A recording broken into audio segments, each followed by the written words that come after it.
Welcome students. We are continuing chapter 2 of statistics part, that is collection of data. We have studied about the two ways to collect the data, the two sources, that is primary data and secondary data. We have studied about the different sources, how to collect the primary data. Now in the last video we have discussed how secondary data is collected, and today we are going to finish the chapter.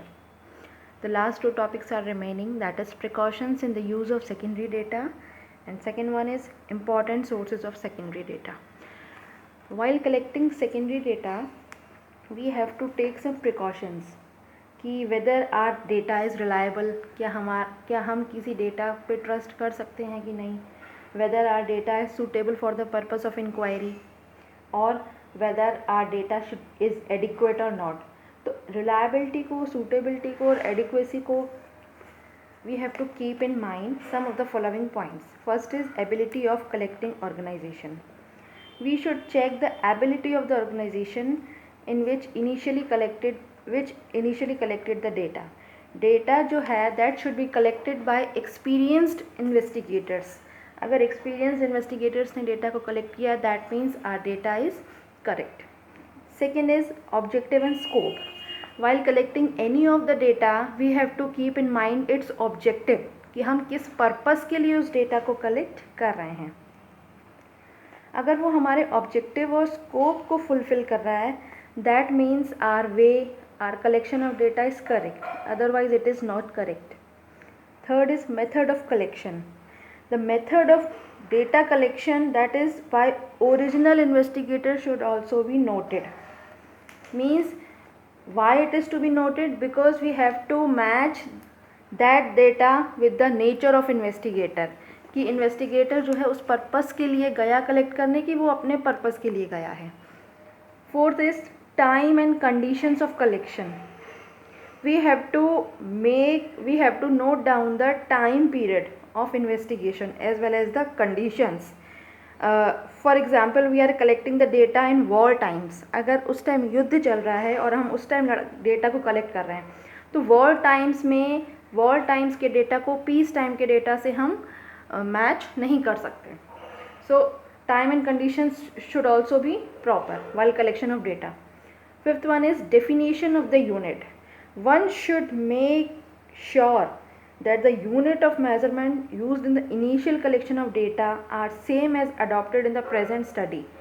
यानी कि जब हम data को initially collect कर रहे हैं और presently में हमें स्टडी करनी है, तो दोनों की यूनिट्स मैच होनी चाहिए, otherwise your data is not suitable. Accuracy. Our data should be accurate before making use it of secondary data. हमारा data accurate होना चाहिए, it should be correct. A high degree of accuracy is required, otherwise we have to discard that data. So these are some of the points. Read from the book. And Bowley has said that it is never safe to take published statistics at their face value. Published statistics यानी published sources से data को हमको नहीं लेना है without knowing there meaning and limitations. जब तक कि उस डेटा का आप मीनिंग क्लियर ना कर लो या उसके लिमिटेशंस आप ना पढ़ लो कि उस डेटा से हमको क्या क्या नुकसान हो सकता है in future. Now two important sources of secondary data we are going to study. There are two important sources. First is census of India and second one is NSSO, national sample survey organisation. Census of India क्या होता है? Census of India is a decennial publication of Government of India. It is published by Registrar General and Census Commissioner. It is a very comprehensive source of study secondary data. यानी कि secondary data को अगर हमको study करना है तो हम census को study करेंगे. अब census क्या होता है? Census relate करता है population size को. अगर हमें कुछ पैरामीटर्स हैं which are given in your book and I am also explaining you those parameters, कि उन पैरामीटर से जो है आप सेंसस बहुत ही ईजिली निकाल सकते हो. अगर आपने इन सारे पैरामीटर्स को फुलफ़िल कर लिया, इन सारी कंडीशंस को फुलफ़िल कर लिया, मीन्स इन सारी डेटा को निकाल लिया, तो you are having the census of that area और of that region. First is size, growth rate and distribution of population in India. Population की साइज़ कितनी है, कौन से एरिया में ग्रोथ रेट बढ़ रहा है, घट रहा है, और पॉपुलेशन कैसे डिस्ट्रीब्यूट हो रही है. पॉपुलेशन माइग्रेट हो रही है, यानी it is moving from one place to another. तो इन सब चीज़ों के बारे में अगर आपको पता है, that means you are having the census. Second is population projections, density of population, sex composition of population कि how many male and how many females are there. State of literacy, literacy means how the persons are studying, how they are qualified. तो अगर आपके पास information है, that means you are having the census. As the name suggests, census is a comprehensive inquiry of population size. Comprehensive यानी detailed inquiry. You have to find out all these parameters and related parameters of change covering each and every household of the country. Her country, हर घर में, हर कोने से हमको information लेनी है और इन सारे पैरामीटर्स को फुलफिल करना है या फिर इससे रिलेटेड पैरामीटर्स को फुलफिल करना है. That means you are having the census. तो I hope you all have understood. Next is reports and publications of National sample survey Office. अब रिपोर्ट्स क्या होती हैं? It is the another source of secondary data.